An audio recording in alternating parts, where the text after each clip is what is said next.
Welcome to Patrick Henry's Red Hill. This is the last home and the burial spot of the American patriot, the founding father, Patrick Henry. And we start off in the orientation room, and the first thing that I'm going to bring to your attention is a map of Virginia. Now, before we get to this map of Virginia, I want to read to you a quote by Samuel Meredith. Samuel Meredith was a childhood friend of Patrick's, and he grew up to be Patrick's brother-in-law. He married Patrick's sister, Jane Henry, and probably was the person who knew Patrick Henry longer than anybody knew Patrick Henry. Samuel Meredith said of Patrick Henry, he regarded as nothing the trouble of moving and would change his dwelling with as little concern as a common man would change a coat of which he was tired. Patrick Henry lived in 13 different places throughout his life. 13. He was born and raised over in Hanover County. The first several places that he lived were over in Hanover County. Then he became the governor of Virginia. Then he bought a place out in Henry County, which is in the western part of the state. Then he was elected governor again, and he was in Richmond. Then he moved to Prince Edward County. Then ultimately came out to Campbell County, where he lived at Long Island, and then moved to Red Hill, where he spent the last couple years of his life, the last few years of his life. He purchased Red Hill in 1794 and moved his family here full-time in 1796. Then, of course, he died in 1799. So in a 63-year life, he didn't live at Red Hill very long, but it is indeed one of the 13 places that he called home. The next thing that we're going to look at is the family tree here at Red Hill. The family tree shows Patrick's ancestors going back to his grandparents. It shows his grandfather as being named Alexander Henry. Evidence has come up, though, that indicates his name was Patrick. So Patrick is at least the third generation. Our Patrick Henry is at least the third generation, because Patrick's grandfather was Patrick. Patrick had an uncle named Patrick, the Reverend Patrick Henry, and then, of course, Patrick Henry. And yes, Patrick Henry did have a Patrick Jr. So the name has been passed down several generations, and it goes back to Patrick Henry's grandfather. The genealogy chart also shows Sarah Shelton, who was his first wife, and Dorothea Dandridge, who was his second wife. With Sarah, Patrick and Sarah had 6 children. She passed away, unfortunately. She basically had a breakdown, a mental breakdown, and things went very bad for her. And she passed away in the spring or late winter of 1775, probably just weeks prior to Patrick Henry giving the Liberty or Death speech. Then Patrick remarried Dorothea Dandridge, and together they had 11 children. And so the chart shows the big picture of the family, lists all the kids, and lists all the grandchildren of Patrick and Sarah and Patrick and Dorothea. So that's an interesting thing that visitors here to Red Hill can see. In the front of the orientation room, we have a display called The Life and Times of Patrick Henry. And typically when I do a tour of Red Hill, I don't go into the details of that, because we also show a movie to every visitor that comes to Red Hill that explains the life and times of Patrick Henry. So we'll watch the movie, and then, of course, if there are any questions afterwards, more than welcome to entertain those questions and answer them to the best of our abilities. After the movie, we turn our attention to Red Hill. On the wall in the orientation room, we've got pictures of the different versions of Red Hill. The house that Patrick Henry lived in was a very small, sometimes it's described as a cottage or a cabin. But the footprint of this building was probably less than 600 square feet. The building approximately was 29 feet by 18 feet. So a relatively small building for such a large family. There could have been upwards of 11 people, 12 people that were living in that house at any given time. The other pictures are different versions of the house. When Patrick Henry passed away, his son John inherited Red Hill. And in the 1830s, he did the first major expansion of the house. He added 2 rooms, one on the east side, one on the west side. And then on the other side of the new room on the west side, he put a 2-story addition. So that western room that he added, sometimes we refer to it as a hyphen or a connector room because it connected the original Henry house to the 2-story square entrance, the new entrance. And so that was the way that Red Hill stood from the 1830s until John's granddaughter, or Patrick Henry's great-granddaughter, acquired Red Hill. Lucy Henry Harrison was a woman. She was one of William Wirt Henry's daughters. Wirt, as he sometimes was known, or Uncle Wirt, was one of the sons of John Henry. And she acquired it by purchasing her siblings' interest in Red Hill. And she moved to Red Hill in 1906, made this her home, and she expanded the house out from that initial 600 square feet to John's addition. She basically doubled John's, and her house ended up to be, in 1912, when her construction was complete, Red Hill had a footprint of nearly 3,300 square feet. It was huge by comparisons to what Patrick Henry lived in. Unfortunately, the house burned and was completely lost in 1919. Visitors who come to Red Hill will see a rebuilt Henry house. She never rebuilt it. She lived out the remainder of her life in the law office, the last 25 years of her life in the law office, and would never rebuild it. The house that is seen today was rebuilt in the 1950s by the Patrick Henry Memorial Foundation. And one of the benefits of the structure that's there now, one of the interesting facts, is that the gentleman who designed the 1957 structure was a Lynchburg architect by the name of Stanhope Johnson. A lot of people who live in Lynchburg know that name. They're familiar with his work. But it's fortunate because he was involved in Lucy's expansion back in 1912. And so he had drawings and measurements and notes in regards to the original house. So we're pretty confident that the center portion of the house, at least, is a fair representation of the house that Patrick Henry lived in.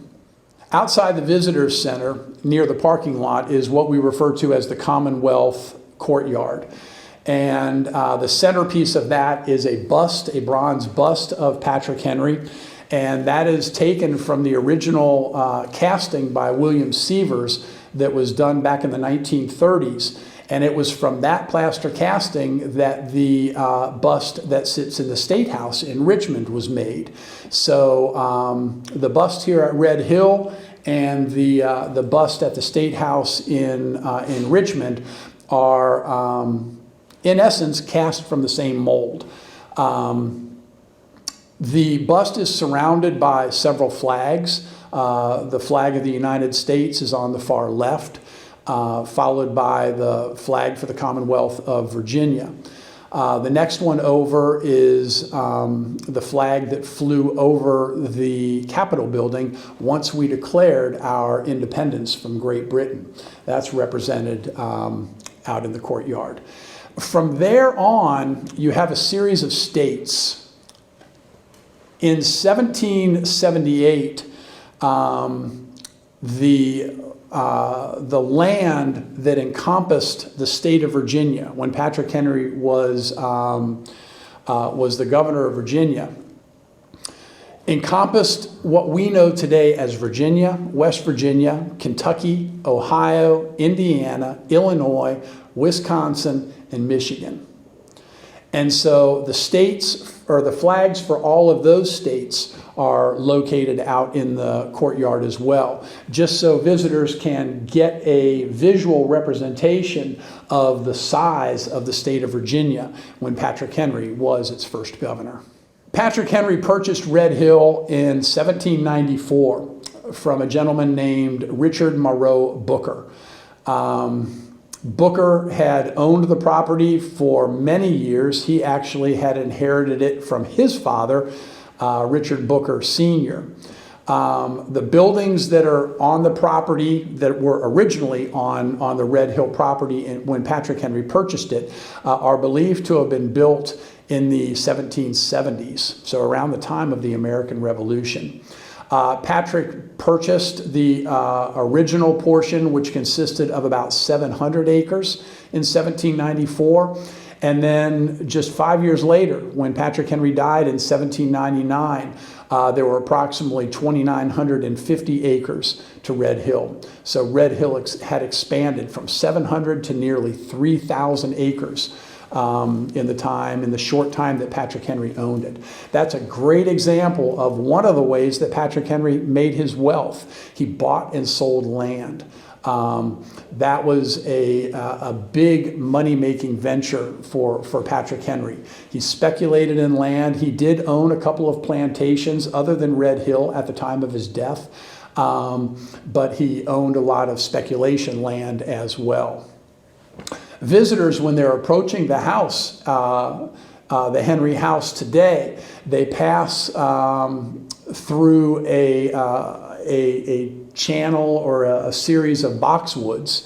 And those boxwoods actually date back to the 1800s.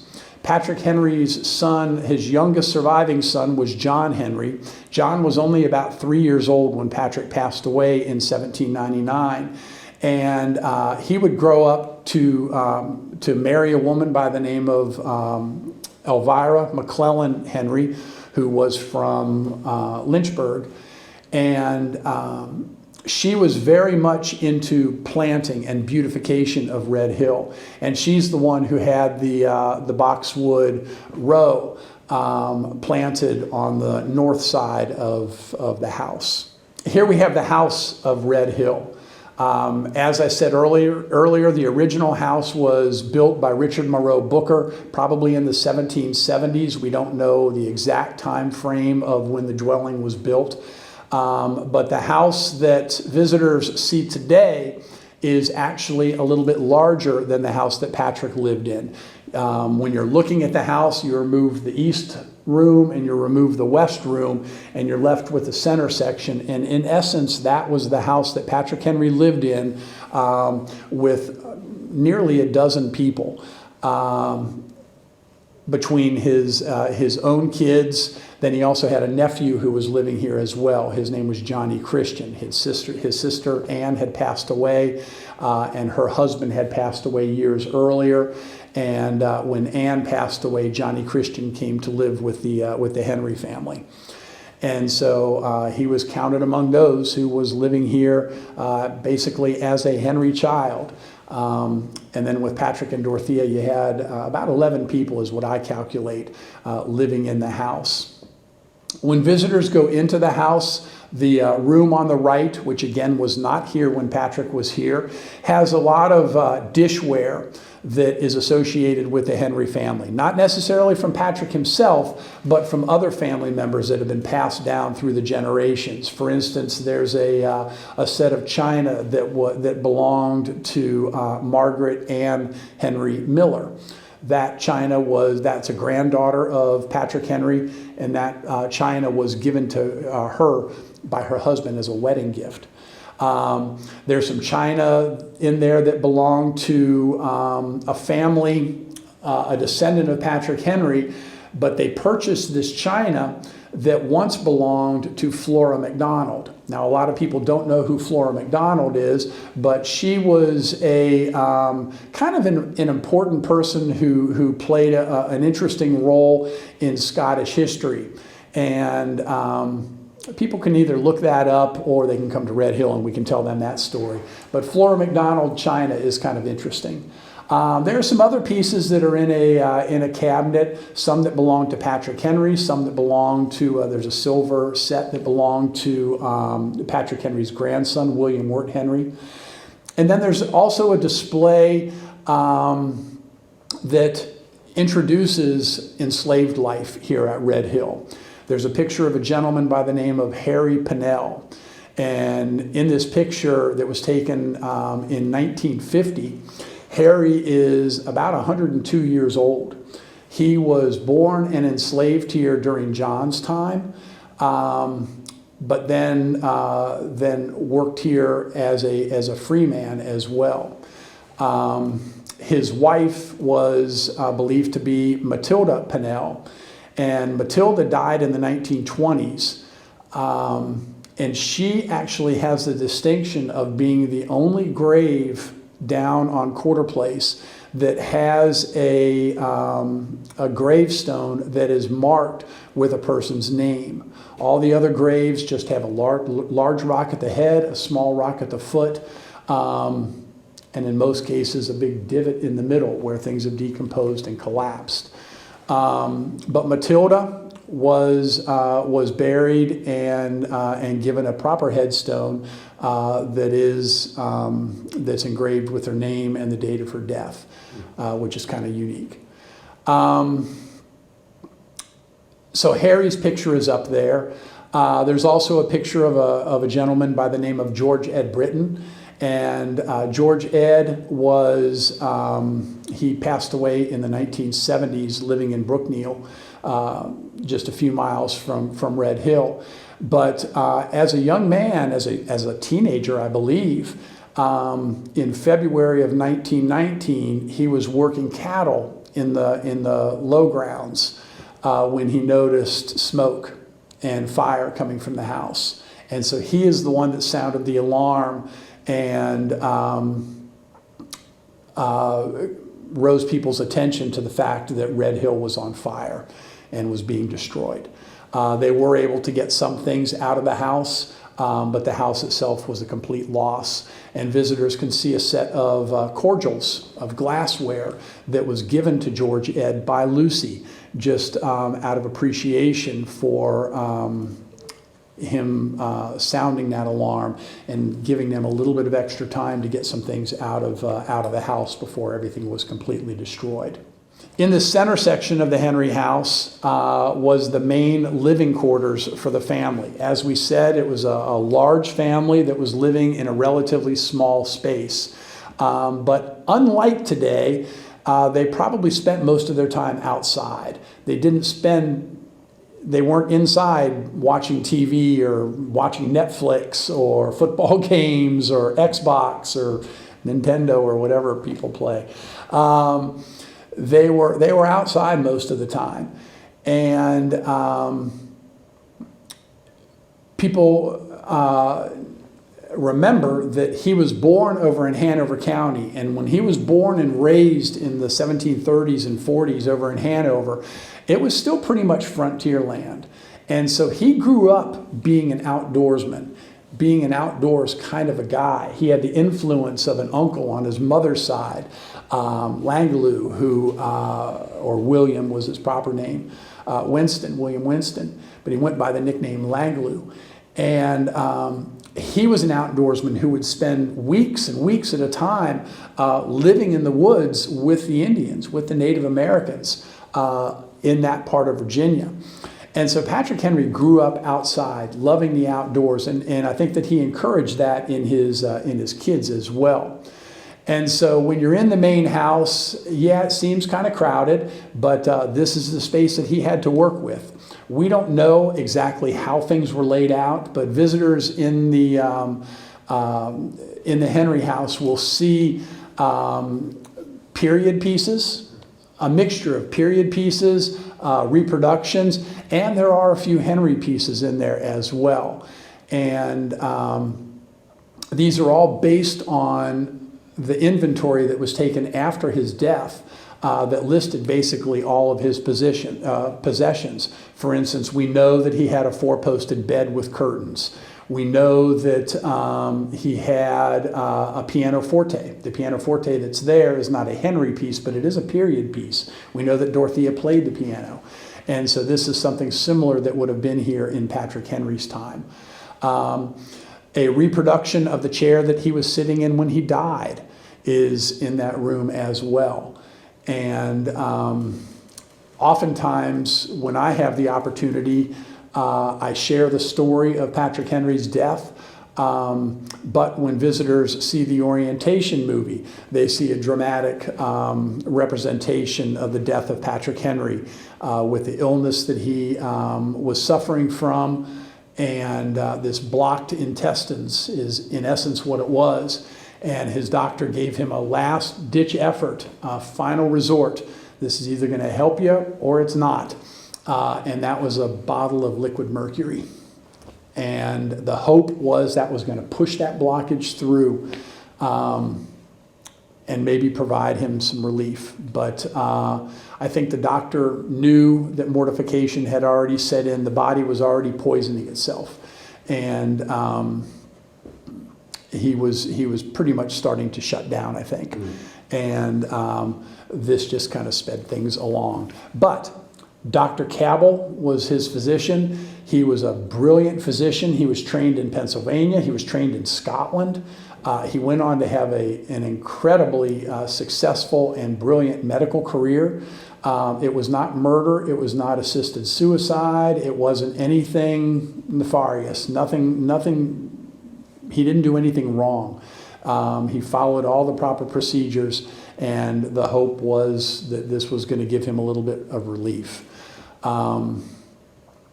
So the chair that he was sitting in was sold from Red Hill. Lucy sold it in 1910 at an auction, but it is preserved. We know where it is. But the chair that is in the Henry house, and there's also another one that's in the museum that are reproductions of the chair that he was sitting in when he died. It has a unique shape to it, and it was said that he was very comfortable sitting in that chair as opposed to laying down in his bed. The last room that we visit in the Henry house is entitled Children of the Patriot, and it's on the west or on the east side of the house. And it's a room that was added by John more than 30 years after Patrick passed away. And in this room, there are several panels on the wall, and each of the panels shares facts about the 17 children of Patrick and his 2 wives. Again, Patrick married Sarah Shelton first. Together they had 6 children, then she passed away. Then Patrick married Dorothea Dandridge. Together they would have 11 children, and then she passed away. So Children of the Patriot talks about the large family that lived here at Red Hill. Food preparation was a little bit different in Patrick Henry's time than in our time today. When somebody walks into the open hearth kitchen here at Red Hill, the first thing that they notice is that they had to go into a different building. The kitchen is physically detached from the main Henry house. This was done for several reasons, because of smoke, because of fire, keeping fire away from the main house, the smell that might be associated with cooking food, the heat, the excessive heat that might be coming from the kitchen, especially on warm summer days. We don't know who the cook was here at Red Hill. It has been suggested that possibly her name was Critty. Critty was a woman who lived here. She had 3 children, Harrison, Jack White, and Coleman. They would have lived actually in the kitchen itself, possibly upstairs in a loft area. The kitchen is modeled after a typical kitchen in that time period. but it is not really a reproduction of Patrick Henry's kitchen because we don't know what his kitchen looked like. It had already been torn down by the time that archaeological work was being done here and buildings were being reconstructed.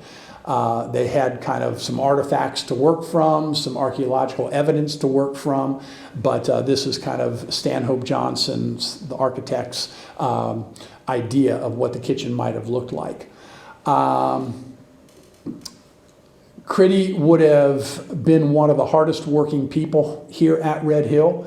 She would have risen early in the morning to start to prepare meals and worked late into the night, cleaning up and possibly preparing for the next day. She would have met with Dorothea periodically to find out what family members are going to be here, who might not be here, are there any guests or anything like that coming through? In other words, how many people am I cooking for? And she had a lot to choose from, Critty did, because Red Hill was pretty much a self-sustaining plantation. They had everything that they needed right here, from fruits and vegetables to meat to cattle to hogs, chickens. They had everything they need to prepare meals right here. And she would have met with Critty periodically just to find out menu items and requests and things like that.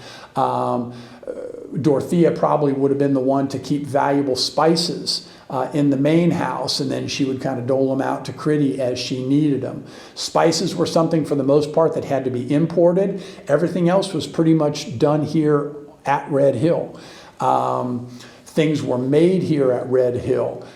Cooking utensils and things like that were made here at Red Hill. The food was raised here at Red Hill. And so they had pretty much everything they needed. But expensive things like imported spices, like I said, would have been kept in the main house by Dorothea and then dished out as she needed. That way she could kind of keep an eye on the inventory and know when they needed more and things like that.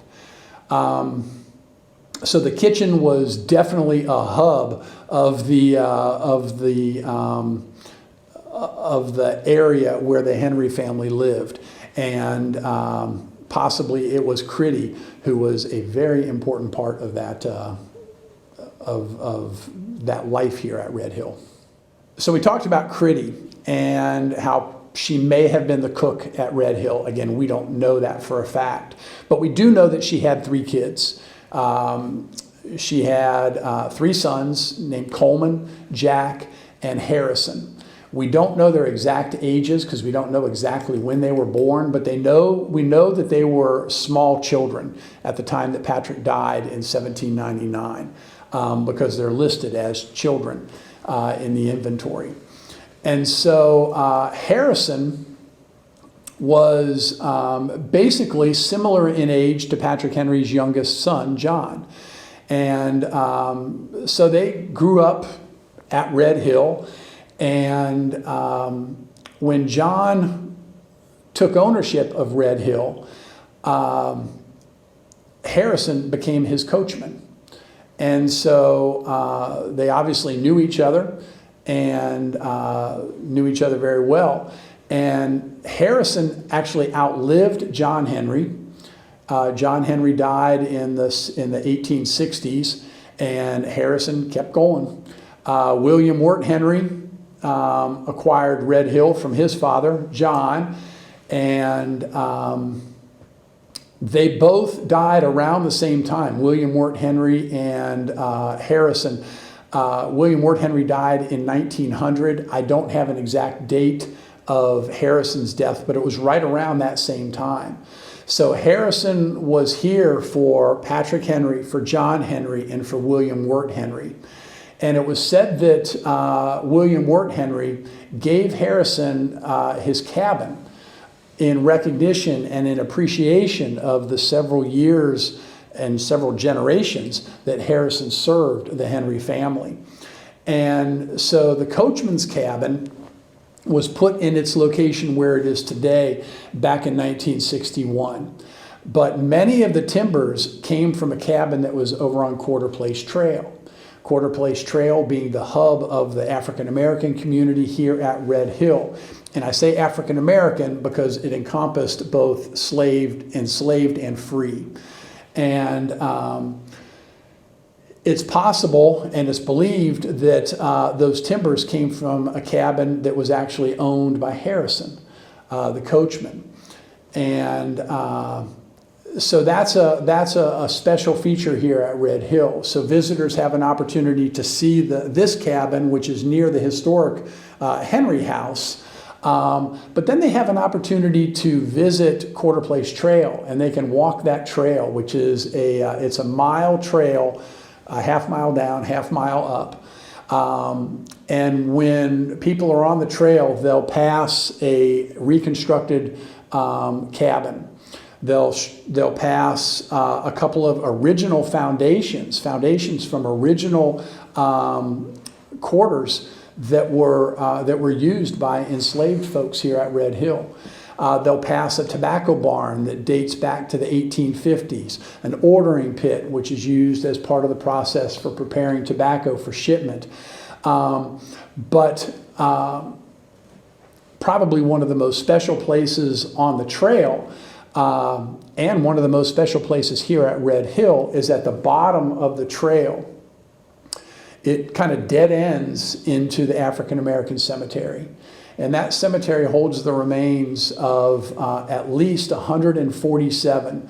We know that there are 147 graves down there of people who lived here at Red Hill, who worked here at Red Hill, and helped make Red Hill the successful plantation that it was. They cover several generations of African Americans here at Red Hill.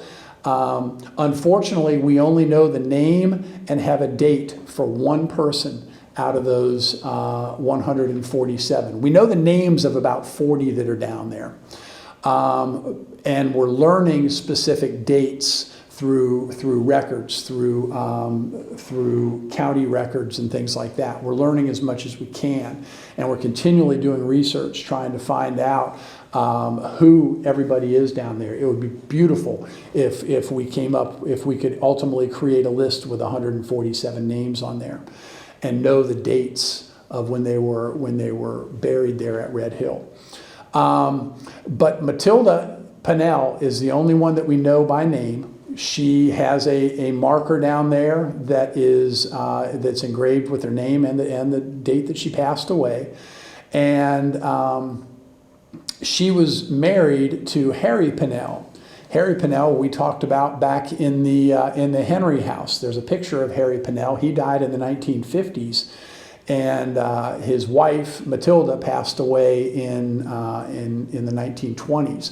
Both of them, I believe, were born into slavery in John's time, but then grew up, lived here, worked here. She is buried here, to the best of my knowledge. He is not buried here. I believe he's buried at Mount Calvary in Brookneal. One of the highlights here, one of the visual highlights, literally, here at Red Hill is something that towers over the nearby structures. It's in between the law office, the only original building to Patrick Henry's Red Hill, and the Henry House. What I'm talking about is, of course, the Osage orange tree. It's over 65 feet tall. It has a branch breadth of over 85 feet, and it has a trunk circumference of over 300 inches. As I said, this tree towers over the nearby structures, and this has been recognized many times as the largest Osage orange tree in the United States. The tree is named for the Osage Indian tribe, which is a tribe that is kind of found more over like in the Missouri area, kind of out that direction. The tree itself is not necessarily indigenous to this part of Virginia. A lot of times when Osage orange is planted someplace, it's because it is planted. There's just not a lot of natural ones around here. The Osage orange itself is basically a big seed pod. By definition, by horticultural definition, it is a fruit because the seed is inside it. But it's not a fruit like you think of when you think of an apple or an orange or a banana or something like that. You don't want to eat this thing. In the name of research, I took a bite, and it's not pleasant. I did it for you. It's very sticky. It's just a big seed pod. The wood was used by the Native Americans. It's a very strong wood, a very durable and somewhat pliable wood. So they would use it, they would carve it out and use it for bows. When you look at the tree, you're going to understand that they probably didn't use it for making arrows because there's no straight branches on that thing. It's all twisted and all over the place. But it is a fascinating tree. The tree itself was over 100 years old when Patrick Henry lived here at Red Hill. That tree stands out there and is estimated to be over 350 years old. So it is very big and very old, and visitors, I probably see people take pictures of that tree more than I see pictures taken of anything else here at Red Hill. It's definitely a centerpiece and a showpiece here at Patrick Henry's Red Hill. As we walk towards the law office, we're going to see a couple of things. On our left, we're going to see some fig bushes, some fig trees. Well, they would be trees if they would not be cut down frequently. But with the weather here in Virginia, sometimes frosts make it necessary to trim them down. But the figs themselves, the fig trees themselves, the root system of these plants actually date back to the 1800s when John and Elvira lived here at Red Hill. They still produce today, and they produce an enjoyable, sweet fig that sometimes I see people take one and eat one. I don't encourage it, but sometimes it happens. On the right side, on the east side of the walkway, as we walk up, you'll see a herb garden. And the herb garden is kind of a representation of what an herb garden might have looked like here in Patrick's time. Herbs were very important, not only for cooking and for spicing food up, but also for medicinal purposes. The herbs were used medicinally, and they had to be used correctly. You had to know what you were doing when you're working with the herbs. And no doubt Dorothea was probably the primary one who would have been working with them, and she would have chosen, or she would have worked with her girls, with her daughters, on teaching them about the use of herbs, because if you use the wrong part of an herb in the wrong way, the results could be disastrous. There's no doubt in my mind that the enslaved community also was well aware of herbs and their medicinal use as well. So when we see an herb garden like that, we might think of cooking, we might think of some medicinal uses, and there's no doubt that that was typical also in Patrick Henry's time here at Red Hill. You would use it for cooking, but also you would go to the herb garden because it was, in essence, your medicine chest. As we move farther down the path, we come to what is considered to be the only original building to Patrick Henry's Red Hill, and that is the law office. When Patrick Henry purchased Red Hill in 1794, he still was practicing law. When he moved here full-time with his family in 1796, he was pretty much done practicing law, but he still used the office to run the plantation, to correspond with people like Washington and Governor Henry Lee as they were trying to talk him out of retirement to enter back into public life as a political figure, as an influential political figure, because even towards the end of his life, Patrick Henry was one of the most sought after political figures. Everybody wanted him on their side because he had that much influence. There was a time when George Washington made the comment about Patrick Henry that he had more influence over the Virginia Assembly. He had more influence over the Assembly than the king had over Parliament. He said, all Patrick has to do is say, let it become law, and it becomes law. So it's no wonder that people sought him and tried to get him to come out of retirement to help influence our young nation. George Washington tried on several occasions to bring him out of retirement, offering him a vacant Senate seat, a position on the Supreme Court. In 1796, Patrick Henry himself circulated a letter throughout Virginia saying, I'm starting to hear talk about being nominated for the presidency of the United States. That's something I don't want. And he still received votes, even though he didn't run for the presidency. So he was, at the time of his death, he was still a major player. And so that's one of the things we want people to understand about Red Hill, about Patrick Henry when they visit Red Hill. We want them to understand how influential he was. You know, here we are sitting in front of this painting of Patrick Henry before the Virginia House of Burgesses. It was at this moment that Peter Rothermel, when this picture, the subject of this picture is Patrick Henry arguing the Stamp Act in front of the General Assembly. And Thomas Jefferson actually points to this moment as giving first impulse to the ball of the American Revolution.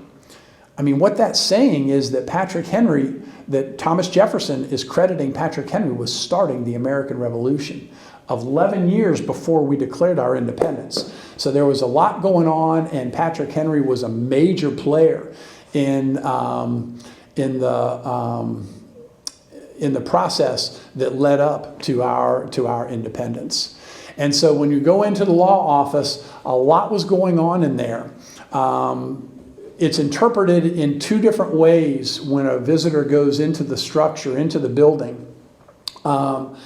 The left-hand side is more interpreted as office space. There are a couple of desks in there that belong to John Henry.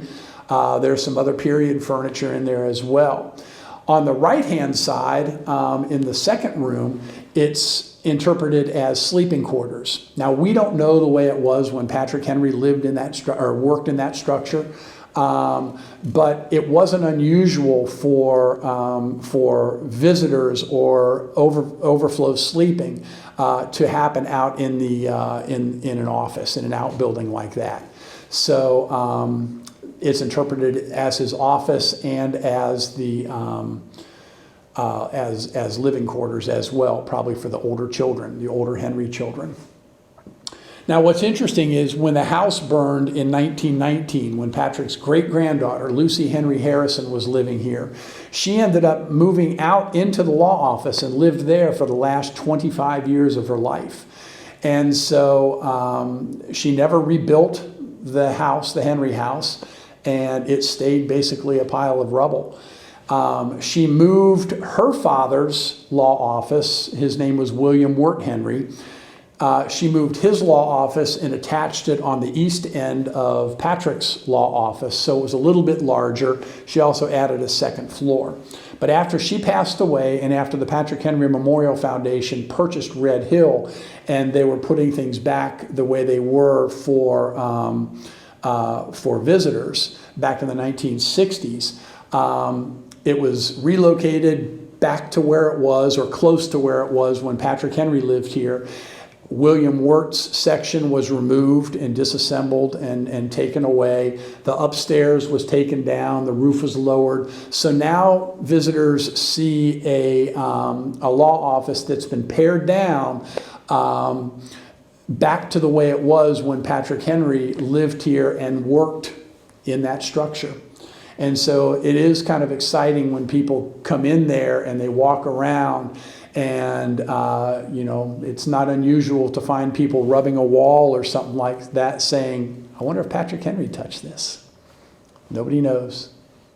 Typically, the last stop on a tour of Red Hill on the main historic grounds is the Henry family cemetery. Obviously, that is a very special place. There are several marked graves in there that represent 4 generations of Henrys. And obviously the ones that are typically focused upon the most are Patrick Henry and his second wife, Dorothea Dandridge. People are oftentimes surprised that the grave is very simple. It's simply a marble covering, a marble slab that gives his name, his birthday, his death date, and then it says at the bottom, his fame, his best epitaph. Family tradition holds that it was in the 1850s, so more than 50 years after Patrick passed away, that there began to be talk amongst family members of moving Patrick. Moving his body over to St. John's Church, which is where he did the speech, "Give me liberty or give me death." A lot of prominent Virginians are buried over there, and some people thought that perhaps that would be a better place for him to be remembered. John Henry was still living at the time, and John Henry made the decision, this is where Patrick Henry lived, this is where he died, and this is where he's going to stay. And so it was in the 1850s that he permanently had Patrick Henry marked with the grave that visitors see today. He was marked in some fashion. We don't know how it was at the time of his death in 1799 until this permanent stone was put in place, or this permanent slab was put in place. Again, we don't know how it was marked, but we know that it was. And so we're confident that this is where Patrick Henry is. A common question that people ask, not just kids, but kids and adults, when they see the grave, the slabs are mounted on a stone foundation, which gives the appearance of being buried above ground. But the bodies of Patrick Henry and his family members are all deep underground. But that's one of the questions that I get a lot of times when I'm with visitors in the cemetery at Red Hill. But as I said, it's a very special place. There are marked graves there, and there are unmarked graves. There is a legend that people can refer to outside the cemetery that kind of gives them an indication of where the unmarked graves are.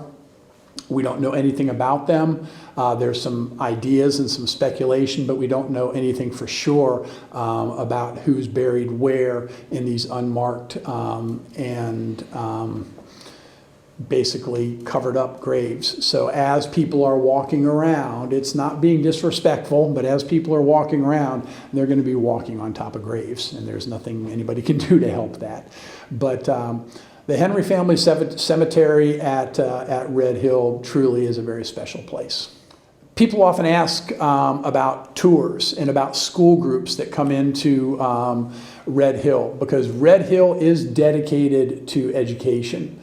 They reach out to the schools, they work with the schools, they provide resources to the schools, but they also provide the opportunity for schools to come to Red Hill. And I can't give you a number on how many schools come to visit, but it's several. Typically, they're fourth graders when they come in from like the public schools, because they come in and this helps with the SOLs, the standards of learning. But it's not uncommon for in the summertime there might be day camps that take a field trip to Red Hill. Private schools coming to Red Hill. We had a school in the spring of 2022. We had a private school from California that was here just for a few days. They were going to take in some sites in Northern Virginia and over by Washington, but they made Red Hill one of their stops. And it was wonderful meeting those folks.